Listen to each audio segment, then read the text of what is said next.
दोस्तों, ये कहानी है एक ऐसे इंसान की जिसने ऐसे भारत में जन्म लिया जहां समाज के उच्च वर्ग के लोग गरीब और दलित वर्ग पर भीषण अत्याचार और शोषण कर रहे थे।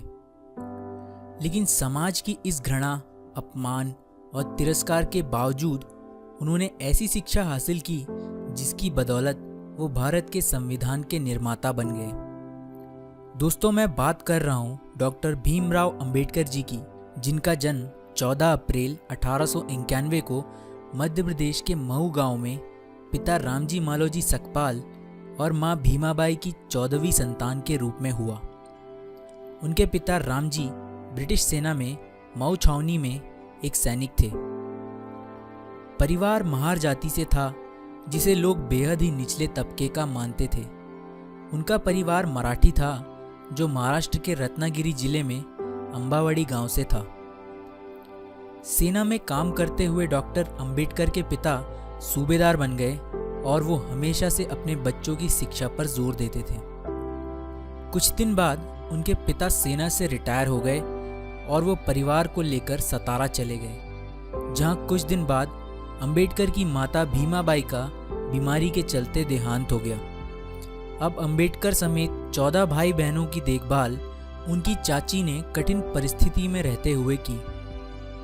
छुआछूत, घृणा और अपनी हीन मानसिकता की वजह से डॉक्टर्स भी अछूतों को बिना छुए ही उनका इलाज करते थे, जिसके कारण अंबेडकर के 14 भाई बहनों में से केवल 3 भाई और 2 बहनें ही बच पाईं। बाकी सभी 8 भाई बहन शोषण के कारण मारे गए। आस पड़ोस में सभी हिंदुओं के बच्चे स्कूल जाते थे, जिन्हें देखकर भीमराव जी भी मन ही मन कुढ़ा करते थे। उन्होंने अपने पिता से जिद की कि उन्हें भी स्कूल जाना है, लेकिन अछूत होने के कारण यहाँ स्कूल में दाखिला मिल पाना आसान नहीं था। मजबूर होकर उनके पिता एक ब्रिटिश सैनिक अधिकारी के पास गए और उनसे विनती की कि उन्होंने जीवन भर सरकार की सेवा की है और बदले में उनके बच्चों को स्कूल में एडमिशन भी ना मिल पाना एक बहुत बड़ा अन्याय होगा। इसके बाद उस अधिकारी ने उनके बच्चों को एक स्कूल में एडमिशन दिलवा दिया। लेकिन यहाँ अंबेडकर जी को छुआछूत के ऐसे कड़वे अनुभव हुए जो वो जीवन भर नहीं भुला पाए। अंबेडकर जी स्कूल तो जाते थे, लेकिन दलित बच्चों को क्लास के बाहर बैठाया जाता था और टीचर्स उन पर कोई ध्यान नहीं देते थे। यहाँ तक कि अंबेडकर जी को कोई छूता तक नहीं था। प्यास लगने पर स्कूल का चपरासी दूर से पानी डालता था, जिसे वो अपने हाथों से इकट्ठा करके पीते थे, क्योंकि मटके को छूने और ग्लास से पानी पीने की इजाज़त तक उनको नहीं थी। और जिस दिन चपरासी नहीं आ पाता, उस दिन अंबेडकर जी को प्यासा ही पूरा दिन गुजारना पड़ता था। भीम स्कूल जाते समय पास के कुएं से पानी खींचकर पी लेते थे। कुछ ब्राह्मणों ने उन्हें ऐसा करते हुए देख लिया। फिर क्या था, एक दिन भीम को उसी कुएं पर पकड़ लिया गया और जूते चप्पलों से जमकर उनकी पिटाई की गई और इस शर्त पर छोड़ा गया कि वो फिर कभी उस कुएं का पानी नहीं पिएगा। और एक बार वो बाल कटवाने के लिए नाई के पास गए तो नाई को पता था कि वो महार जाति का है। वो उसे नफरत भरी आवाज़ में बोला, अरे अछूत, मैं तेरे बाल कैसे काट सकता हूँ, भाग जा यहाँ से और फिर कभी मत आना। इन घटनाओं से भीम के स्वाभिमान को बहुत गहरी ठेस पहुंची। उनकी आंखें आंसुओं से भर गई। नन्हे भीम के बाल घर पर ही उनकी बहन ने काटे।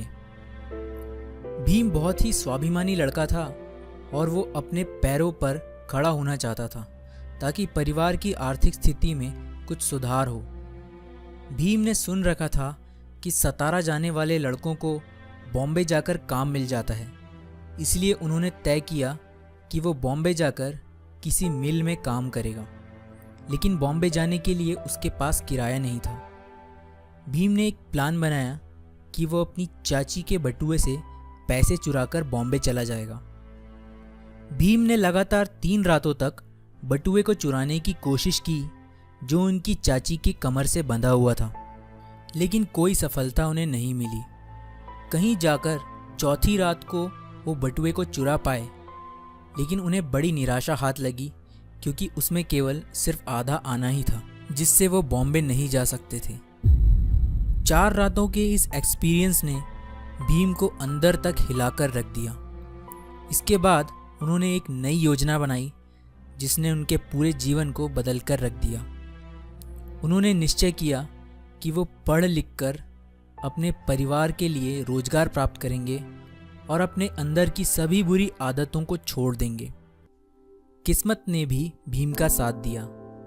उनके सूबेदार पिता रिटायर होने के बाद नौकरी की तलाश में बॉम्बे जाकर बस गए और यहीं के मराठा स्कूल में उन्होंने भीम का एडमिशन करा दिया। यहाँ पर उन्होंने हॉवर्ड की इंग्लिश रीडर और बहुत सी अन्य किताबों का अपनी पिता की देखरेख में रहते हुए अध्ययन किया। अपनी पढ़ाई के अलावा वो बहुत सी और ग्रंथ और बुक्स पढ़ने लगे। उनकी इस आदत से उन्हें बुक्स कलेक्ट करके पढ़ने का शौक लग गया।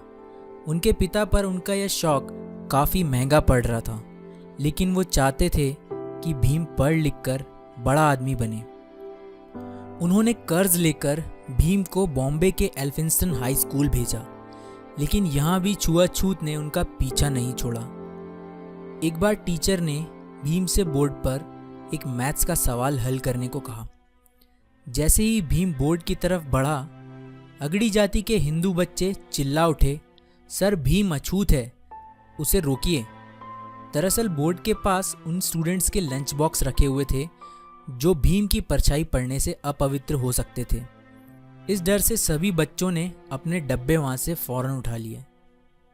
इन डब्बों की खटर खटर आवाज भीम के कानों से उसके दिल में उतर गई, जिसने उसे पूरी तरह से तोड़ दिया। हालांकि उन्होंने उस प्रश्न को सेकंड्स में हल कर दिया जो कोई नहीं कर पाया था, जिसे देखकर टीचर समेत सभी स्टूडेंट्स भौंचक्के रह गए थे। इसके बाद उन्होंने हाई स्कूल पास किया और 16 वर्ष की उम्र में उनका विवाह 9 वर्ष की रमाबाई के साथ कर दिया गया। कॉलेज की पढ़ाई के लिए उन्होंने एल्फिंस्टन कॉलेज में एडमिशन लिया। पढ़ाई के दौरान भीम की मुलाकात एक टीचर केलुस्कर से हुई, जिन्हें पहली ही मुलाकात में भीम ने बता दिया था कि मैं एक अछूत हूँ, मुझसे कृपया दूर रहें। उनके बेबाक अंदाज और पढ़ाई के प्रति जुनून ने केलुस्कर को बहुत इम्प्रेस कर दिया और वो भीमराव को लेकर बड़ौदा के शिक्षा प्रेमी महाराज संभाजी गायकवाड़ के पास लेकर गए। जब महाराजा बॉम्बे आए हुए थे, वो वहाँ एक सभा कर रहे थे जहाँ उन्होंने भीमराव से कुछ सवाल किए, जिनका उत्तर भीम ने बहुत अच्छे तरीके से दिया। इसके कुछ वर्ष बाद बड़ौदा के महाराज ने कुछ विद्यार्थियों को कोलंबिया यूनिवर्सिटी अमेरिका भेजने का निर्णय लिया। भीमराव महाराज से मिले और भीम की अंग्रेजी बोलने से वो उनसे बहुत प्रभावित हुए। उन्होंने भीमराव समेत 4 लड़कों को छात्रवृत्ति देकर अमेरिका पढ़ने भेजा। 4 साल बाद वो भारत वापस आए और बड़ौदा के महाराज के यहाँ मिलिट्री सेक्रेटरी के रूप में काम करना शुरू किया। लेकिन सैन्य अधिकारियों को महार जाति के एक तुच्छ लड़के को सेना के उच्चाधिकारी के रूप में बैठा देना पसंद नहीं आया। कुछ दिन बाद उन्होंने वहाँ से नौकरी छोड़ दी और सन 1919 में वो लंदन चले गए, जहाँ अथक परिश्रम और मेहनत से उन्होंने वहाँ पर MSc, DSc तथा बैरिस्टर की डिग्री प्राप्त की। 1923 में वो भारत वापस लौट आए और वकालत शुरू कर दी। वकालत करते हुए उन्होंने देखा कि दलितों का कितनी बुरी तरह से शोषण किया जा रहा है। तब से उन्होंने अपना जीवन छुआछूत को खत्म करने के लिए समर्पित कर दिया। उन्होंने मुसलमानों और सिखों के अलग से मतदान को देखते हुए दलितों के लिए भी अलग से मतदान की मांग उठाई, जिसके कारण गांधी जी आमरण अनशन पर उतर आए। गांधी जी के कारण उन्होंने अपनी ये मांगे पीछे ले ली। Doctor Bhimrao Ambedkar philosopher, writer और एक महान लीडर हैं, जिन्होंने न केवल समाज में सदियों से दबाए गए दलित और अछूत लोगों के लिए लड़ाई लड़ी, बल्कि इतनी भिन्नताओं से भरे भारत को एक संविधान में बांधने का काम भी किया। जब आज़ादी के वक्त भारतीय नेता आज़ादी और नए संविधान स्वयं बनाने की बात कर रहे थे, तब ब्रिटेन के प्रधानमंत्री विंसेंट चर्चिल ने कहा था, बनाने दो भारतीयों को अपना संविधान, भारत में इतनी डाइवर्सिटीज़ है कि इसके लिए एक कानून बनाना इम्पॉसिबल है। भारत जल्दी ही बिखर जाएगा और टूट जाएगा। लेकिन इतिहास गवाह है, अंबेडकर जी ने इतने कम समय में भारत को दुनिया का सबसे बड़ा लिखित संविधान बनाकर दे दिया।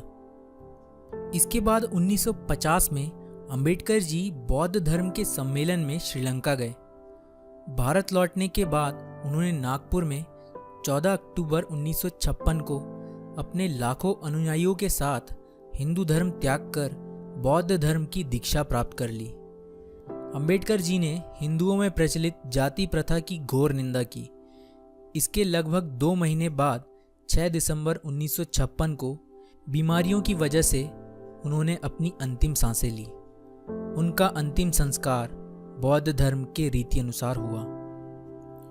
दोस्तों, अंबेडकर जी की मौत के कई वर्षों तक कांग्रेस की सरकार रही, जिसके नेताओं ने जीते जी खुद ही को भारत रत्न तो घोषित कर दिया, लेकिन भारत माँ के असली रतन यानी डॉक्टर अंबेडकर जी को 1988 में वीपी सिंह की सरकार आने पर ही भारत रत्न मिल पाया। डॉक्टर अंबेडकर का कहना है, जीवन लंबा होने की बजाय महान होना चाहिए। मैं ऐसे धर्म को मानता हूँ जो स्वतंत्रता, समानता और भाईचारा सिखाए। दोस्तों, ये वीडियो अंबेडकर जी को समाज और भारत के लिए किए गए कार्यों के लिए समर्पित है। कुछ मिनट में उनका पूरा जीवन बता पाना पॉसिबल तो नहीं है, लेकिन फिर भी मैंने ये कोशिश की है। आपको ये वीडियो कैसा लगा